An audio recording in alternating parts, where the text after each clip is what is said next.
Bhagavate Vasudevaya. Om Namo Bhagavate Vasudevaya. Om Namo Bhagavate Vasudevaya. Om Ajnana-timirandasya Jnananjana Shalakya Chakshurmilitanena Tasmai Shri Gurave Namaha. Shri Chaitanya Manobhistam Sthapitamena Bhutale Swayam Rupa Kadamayam Dadhati Swapadantikam Vandeham Shri Guru Shri Yuta Padakamam Shri Gurun Vaishnavamsha Shri Rupam Sagrajatam Sahagana Raghunathanvitam Tam Sajevam Sadvetam Savadhutam Parijana Saitam Krishna Chaitanya Devam Shri Radha Krishna Padan Sahagana Lalita Shri Vishakhanvitam Sha He Krishna Karuna Sindhu Deenabandhu Jagatpate Gopesa Gopika Kanta Radha Kanta Namostute Tapta Kanchana Gaurangi Radhe Vrindavaneshwari Vrishabhanu Suti Devi Pranamami Haripriye Jai Shri Krishna Chaitanya Prabhu Nityananda Shri Advaita Gadadhar Shivashati Gaur Bhakta Vrinda Hare Krishna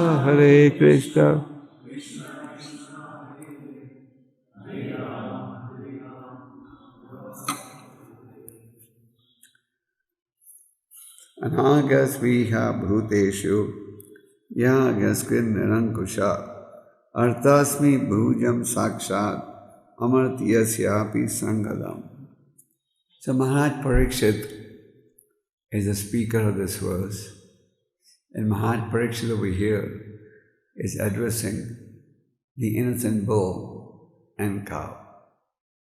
In the previous verses of this chapter, we have seen that King Parikshit was actually the emperor of the whole planet. Today you have so many countries, isn't it? And within each country there are so many leaders. But in the Vedic days, there was only one principal ruler for the whole world. And then there were junior kings who owed their allegiance to the supreme king. So Parikshit Maharaj considered himself to be a representative of the Lord. And Parikshit Maharaj came from great family. He was known as Parikshit because he was constantly meditating on the Lord. When he was in the womb of his mother, there was a Brahmastra released by Ashwatthama in the hopes that the child in the womb of Uttara would get killed.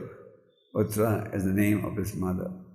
And the Lord responded to Uttara's prayers as she saw the Brahmastra heading towards her womb. And the Lord, who is in everyone's heart, is the Paramatma. We discussed this last night. He just expanded himself and protected the child in the mother's womb. For a fraction of a second, Parikshit Maharaj had the opportunity to see the form of the Lord. And ever since that moment, he was constantly meditating on that form. And even when he came out of his mother's womb, he would be comparing every face that he saw to the face of what he saw in the mother's womb. He wanted to see if this looks like what I saw in my mother's womb. So Parikshit means examiner, and he was constantly examining everyone's face to see how it looked. So King Parikshit was an idle king. An idle king considers the entire population to be his jurisdiction. Now today, if I was to ask you what is Kenya's population, what is Kenya's population? Is it 20 million? 60 million? 30 million, okay. If I was to ask you what's the population of Kenya, you'd say 30 million. Because in our population figures, we only include the human beings. But we don't include the animals. No one ever does a census how many animals there are in Kenya, do they? No one does a census of how many animals there are in India. Because the animals are not considered worthy of protection. And amongst the animals, the most sacred are the cow and the bull. So according to the Srimad Bhagavatam, the word praja means population. So the word praja implies both the human beings and the animals. The animals are nothing but the less intelligent children of God. Just like in a household, if a father has many children, one child may be smarter than the other. Sometimes you may have a situation where one child is handicapped. We can't go to the parents and say, okay, let's kill this handicapped child. So similarly, animals are the less intelligent children of God, and they are also worthy of protection. And amongst the animals, the most sacred are the cow and the bull. So Parikshit Maharaj was traveling in his kingdom. Just like you see the head of America, President Bush, he goes to different countries around the world. So Parikshit Maharaj was traveling around on this planet, and as he was traveling, wherever he would go, he would be received very, very warmly. Today, whenever somebody goes, somebody may welcome him warmly, but there's somebody welcoming him with red flags also. When President Bush came to India, he got a warm welcome from the government, but they were the communists who were demonstrating with red flags. Recently, the Chinese president went to America, so the government gave him a warm welcome, but the Chinese refugees gave him a red flag welcome. So, in any polls, no president wins by 100% majority. The president may get majority landslide, but it's never 100%. But in Parikshit's days, wherever he went, there was absolutely no opposition. He was being welcomed by people very, very warmly. And they would then sing praises of his ancestors, etc. So, this was because King Parikshit was a worthy king. The Vedic system is spiritual monarchy. Not just monarchy, but spiritual monarchy. Spiritual monarchy means the head of state considers himself to be a representative of the Lord, and he protects the citizens, he cares for the citizens, and he's a guardian for the citizens. Today we have heads of state, but they don't care at all for the citizens. They may give some nice slogans at election time, but they don't mean it, and the real goal is just to exploit the people. Is that right? That's all over the world. So, the cheaters and the cheated. But King Parikshit, as he was traveling, he saw that a personality, a Sudra, disguised as a king, was actually harming a cow and a bull. The cow and the bull are the most important of the animals created by God. The cow represents the mother, the bull represents the father. The cow is meant to be protected. The cow gives us milk, which is the most perfect food. And if one can actually live just on milk, we have evidence that in the past, the great sages, would live just off milk. GKG Goswami would travel to the homes of different householders. A sannyasi may visit different householder homes, but the purpose is to purify them.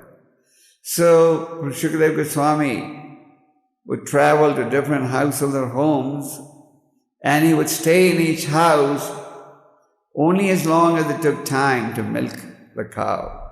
He would just live off milk, that's all. So there's so many sages who in the past have lived off milk.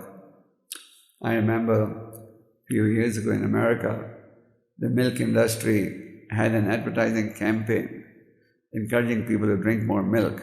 They were advertising the milk and saying, "Milk, the most complete food." So that when they want to sell milk, they'll praise milk. And what's the source of the milk? Namely the cow. But unfortunately, when the cow cannot give milk, it ends up in the slaughterhouse. So the cow milk is the most healthiest of all foods that one can consume. Even the mature scientists acknowledge that. And the cow gives us that milk. And what does the cow take in return? Just grass. You feed grass to the cow, and the output is milk. Just see, God's creation. All that the cow asks for is simple grass. It doesn't ask for samosas, kachoris and all that. You may have a big wish list of a diet. The cow is simple grass. And in turn it gives you milk. Not only does it give you milk, even the byproducts of the cow have immense value. Urine. Cow's urine is healthy for the body. Cow's urine consumes. A cow urine is a cure to so many diseases. And many of our ISKCON leaders who also take fresh cow's urine. It's very, very healthy for the body. Recently I saw a doctor in November or December. The doctor specialized in cow's urine medicines. He said that they were making 95 different medicines from cow's urine. 95 different types of medicines for different diseases just from cow's urine. It's amazing, isn't it? So, cow's urine cures diseases. Then the stool of the cow. The stool of the cow, known as cow dung, is even purer than human stool. You flush away human stool, but you store cow stool. Cow stool contains antiseptic qualities. And cow stool is used for several purposes, including cooking. In Mayapur, we have a gobar gas plant. We derive gas from gobar. And the cow, when it dies a natural death, the skin can be used for making mridanga. You use cow skin only when it dies a natural death. So the cow is giving us service from beginning to end. And the bull takes care of agriculture. These days, our scientists have invented the tractor. And what has happened, because people are using tractors, even in India people use tractors, they don't use the bull. And so if they don't use the bull, they send them to the slaughterhouse. So the cow and the bull are meant to be protected by the head of state. The Vedic system is that the society must be divided into 4 varnas and 4 ashramas. Chaturvarna Maya system, guna karma vibhagasaha. Society should be divided into 4 varnas and 4 ashramas. The 4 varnas are Brahmin, Kshatriya, Vaishya, Sudra. And the 4 ashrams are Brahmachari, Grihastha, Vanaprastha, Sanya. The Vaishya community, it is their business to protect the cow. And the Kshatriyas are supposed to do the administration, which includes protection of the weaker sections of society. But today what we have is the Sudras taking on the role of Kshatriyas. The Sudras, debauchees, with no knowledge of spiritual culture, they have assumed the position of kings, prime ministers, presidents, etc., isn't it? And they have no concept of protecting the cow and the bull.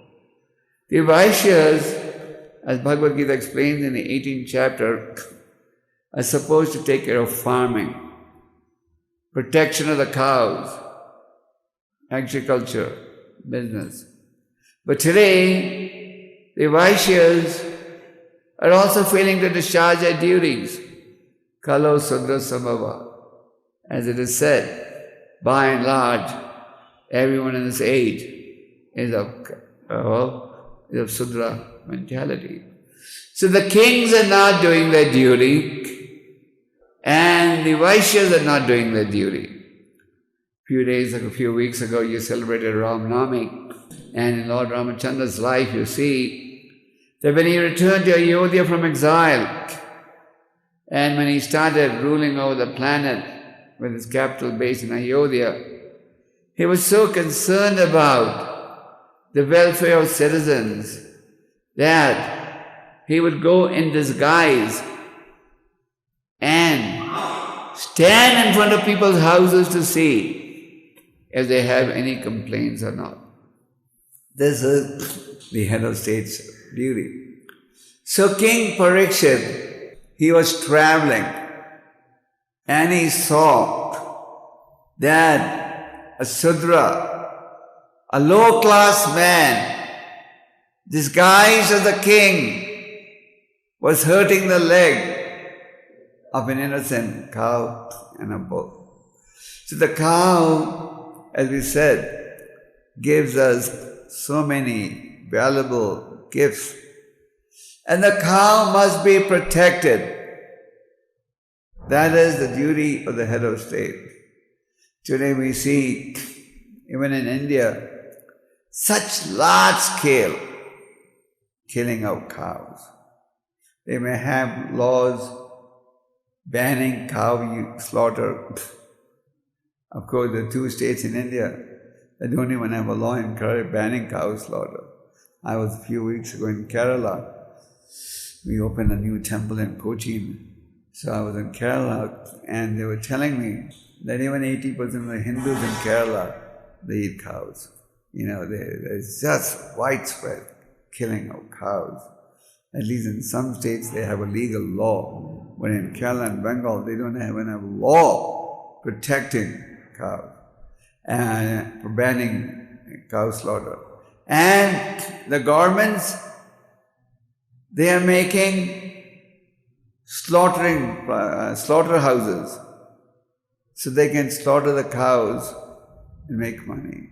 I read a while ago that a lot of cows from India end up in Bangladesh through the Bengal border.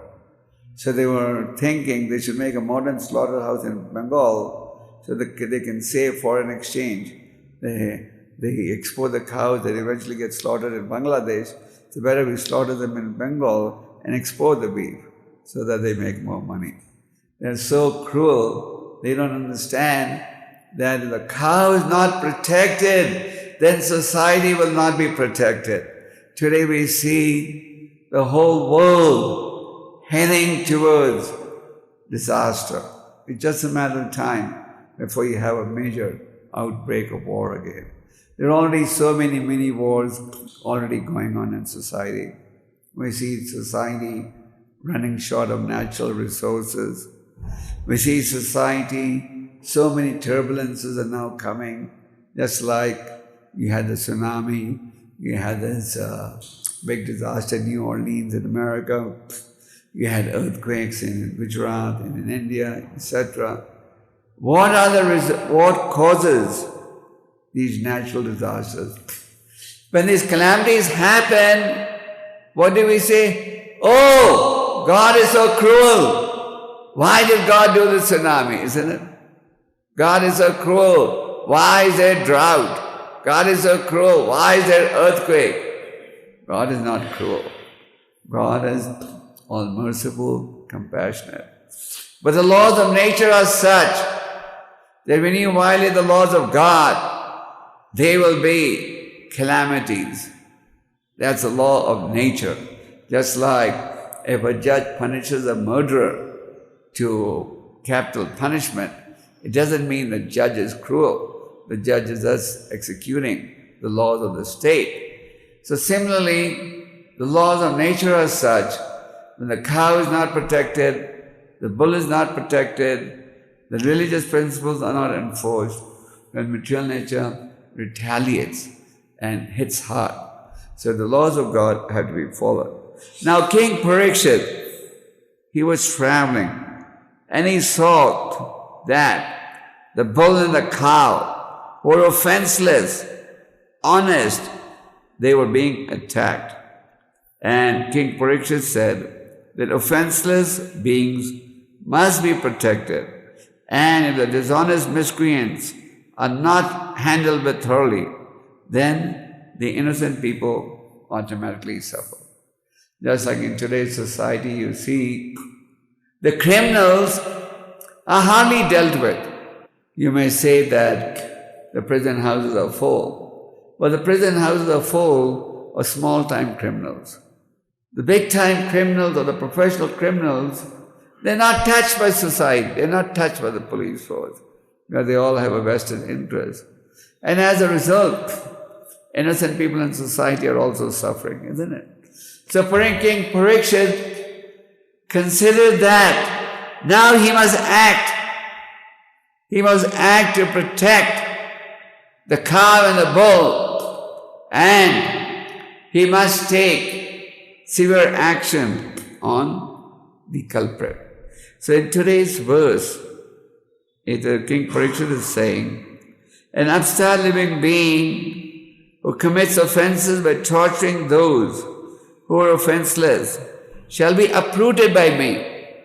So King Parikshit is saying that a crook who is torturing innocent people, he will be dealt with very severely by the king. The Manu Samhita gives us very strict laws. And the Manu Samhita says that if a criminal is not punished, then he has to take on far more suffering in his future births. For example, a murderer. A murderer must be hanged, because if a murderer is not hanged, if he doesn't face the punishment in this life, then in future the punishment will be far more severe. So King Parikshit here is giving us an example of the mentality of the head of state. The head of state must be God conscious. Prabhupada said this knowledge of the Bhagavad Gita is for the saintly kings. Kṛṣṇa says in the 4th chapter, Ivam Paramapara Praptam Iman Rajasa Vidu. This knowledge came down through the saintly kings.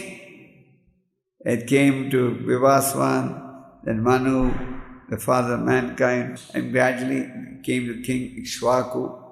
King 𝐃𝐢𝐬𝐭𝐫𝐚𝐜𝐿 was the ruler of the planet who ruled at the commencement of Treta Yuga, and later on Lord Ram appeared in his dynasty. So the head of state must be educated in God consciousness. And if the head of state is educated in God consciousness, then he will act like King Parikshit is acting. So King Parikshit here is saying that anyone who commits an offense by torturing an offenseless person shall be dealt with very thoroughly by me, even if it is a denizen of heaven who may be considered to be deathless.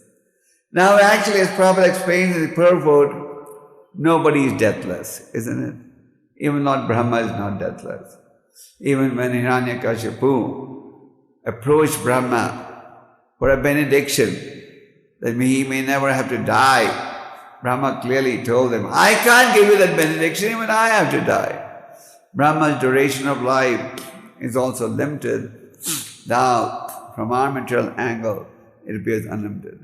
Brahma lives for 311 trillion and 40 billion years. 311 trillion 40 billion of our earthly years. And then Brahma also has to die. So here King Parikshit is saying that even if you are a denizen of heaven, now Prabhupada explains that the denizens of heaven are sometimes called amara or deathless. Now this doesn't mean that they never die. It just means that they have a very long duration of life. 6 months of our earthly planet is equal to 12 hours of the heavenly planets. So 1 day, year is equal to their 24 hours. That's all. So you can see that the denizens of heaven have a long duration of life, but eventually even they have to die. So what King Parikshit is saying is that even if you are a denizen of heaven, even if you are considered to be deathless, if you punish, if you misbehave with an innocent creature, then I am going to punish you. So the point is, the head of state must be so bold that the culprit is brought to action. Today everybody all over the world talks about corruption, etc., immorality. Corruption is there because nobody is ever punished. Nobody is punished. The head of state, the politicians are not punished, the police is not punished, nobody is punished. So punishment, corruption goes on. Whereas the duty of the king is to give protection to law-abiding citizens and to chastise those who deviate from the scriptures. This is very clearly established in the Srimad Bhagavatam. In the 5th canto of the Bhagavatam, there is a description of the hellish planets. There is a description of the heavenly planets and hellish planets. There are 28 hellish planets, and there are different types of punishment for different types of crime. It's not that the judge sentences everyone equally. Is that right?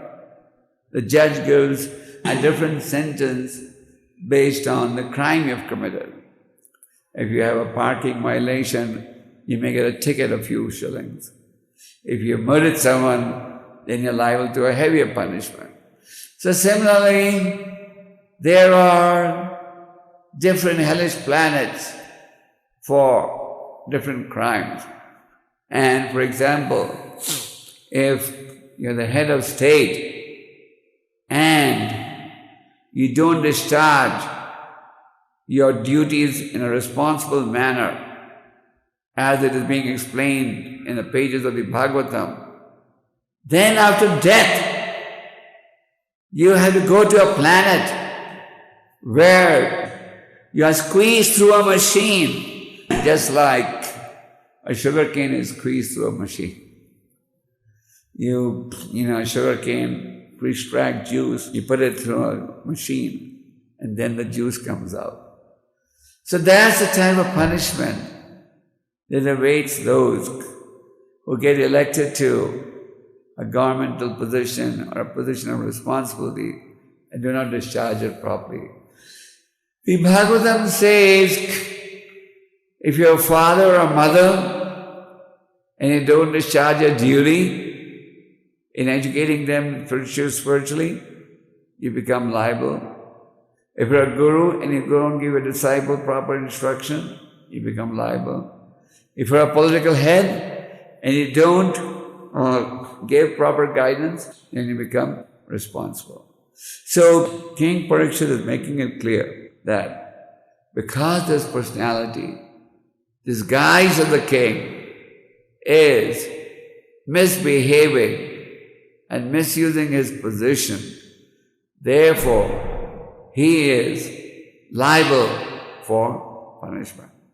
So we must protect the cow and the bull.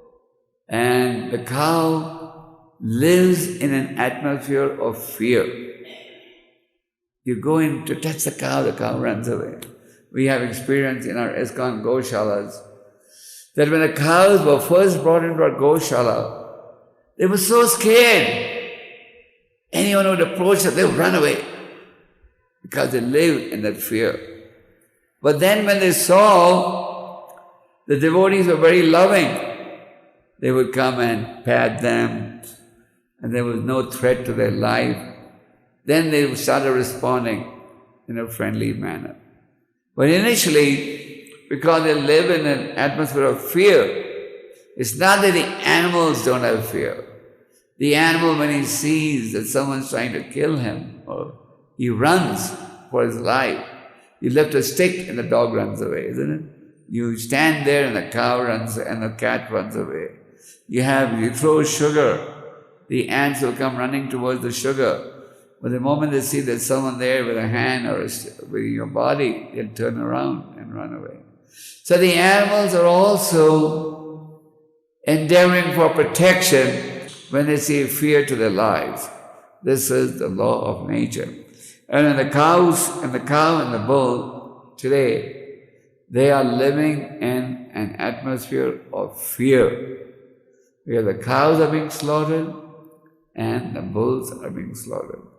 They are being slaughtered because the heads of state are not recognizing that animals are the less intelligent children of God. They are being slaughtered because we don't recognize the paramount importance of these two animals. So the cow and the bull should be protected. And if the cow and the bull is protected, then what happens? Then society is peaceful. Then society is prosperous. Then material nature will cooperate with you. Just like we see in the prayers of Queen Kunti. She says, how the rivers are full of water. The earth is full of grains. The trees are full of fruits. Why? Because of your merciful plans. Because the Supreme Lord was being merciful. Why? Because the entire population was God conscious. In Bhagavatam you read that there was once a demonic ruler called King Vena. King Vena was very arrogant, proud. He considered that he was equal to Vishnu. So he stopped the Brahmanas from doing their sacrifices. He stopped all religious rituals and he called the Brahmanas prostitutes. He said, I am taking care of you, and instead of worshipping me, you're worshipping Vishnu. So as a result, material nature went on strike. The rivers became dry. Like today you see the rivers are turning dry. You go to India, you see the water levels at extremely low level. Now in some parts like UP, even if you dig 300 feet, there's no water. And whereas previously you get water at 50 feet digging. The rivers are turning dry, the oceans are turning dry, the earth is not producing enough grains, etc. So all this is happening because of demonic tendencies. So King Vena eventually was cursed, he died, and his son Prithu became the king. So when King Prithu became the king, he at once instructed the citizens to glorify the Supreme Lord. And as the Supreme Lord was glorified, the necessities of life became available. Kṛṣṇa says in the Bhagavad Gita, Annat bhavanti bhutani prajan anna sambhava. Kṛṣṇa says, food grains come as a result of rainfall. Rainfall comes as a result of religious sacrifice. So if there's no religious sacrifice, there's no yajna, then there's no rainfall. And when there's no rainfall, there's no agriculture. You can have the best fertilizers of the world.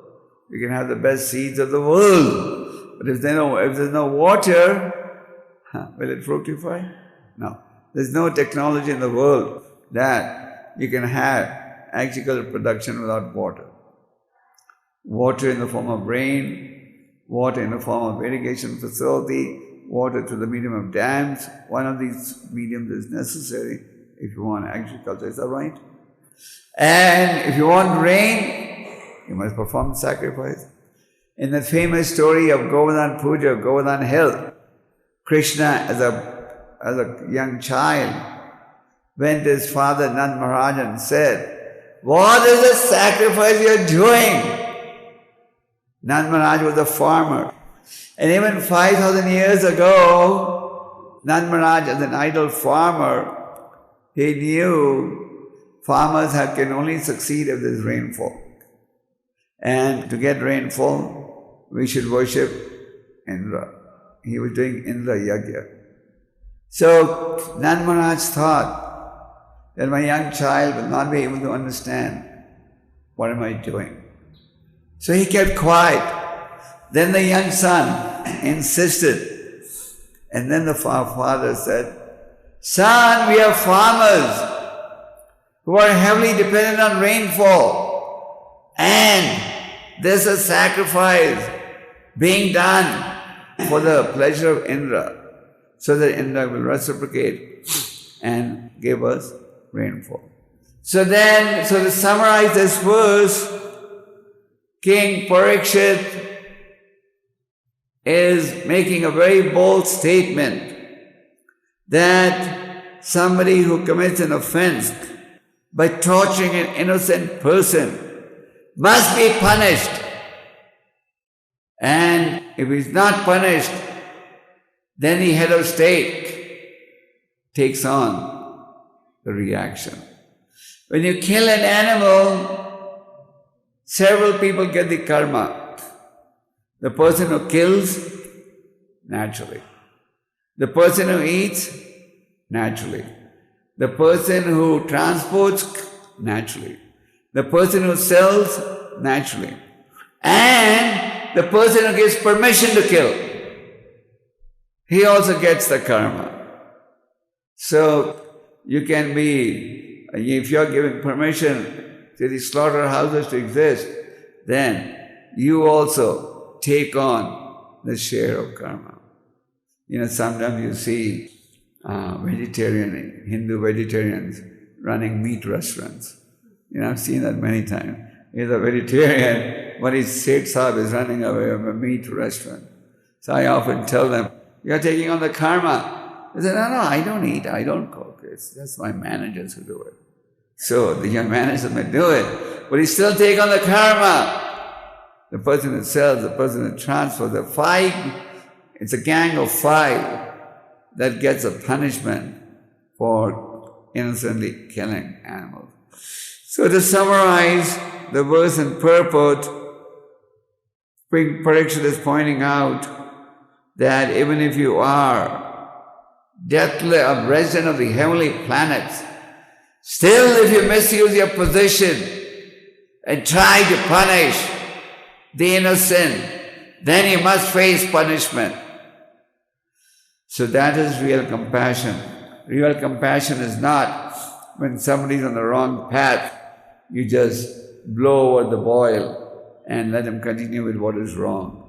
Once Prabhupada was giving a lecture and he said, Prabhupada would use a little strong language sometimes, like fools, rascals, this, that. The Bhagavad Gita also uses the word mura, which means fool and rascal. So there was an American lady in the audience who said, Swami, you should not speak so strongly. So Prabhupada said, when you have a boil with pus inside, do you blow with the boil to get the pus out, or do you press the boil? Naturally, you have to press the boil if you want the pus out. So naturally, a sadhu has to speak the truth. It's not that when we preach God consciousness, we give the people a watered-down philosophy so that they will accept it. We give the truth. But of course, we should give the truth in a palatable way, so that the truth can be digested. If you give the truth in a harsh way, it may be hard to digest. But if you give the truth in a palatable way, it may be more easily acceptable. But the principle of truth remains. So Parikshit Maharaj here is giving the example of what a truthful head of state should be. And by reading the Bhagavatam, we understand the duties of the head of state, we understand the duties of the praja, and we understand how people can be happy and prosperous. Hare Krishna.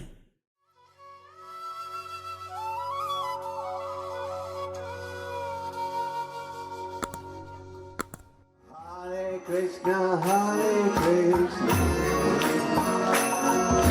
Krishna Krishna,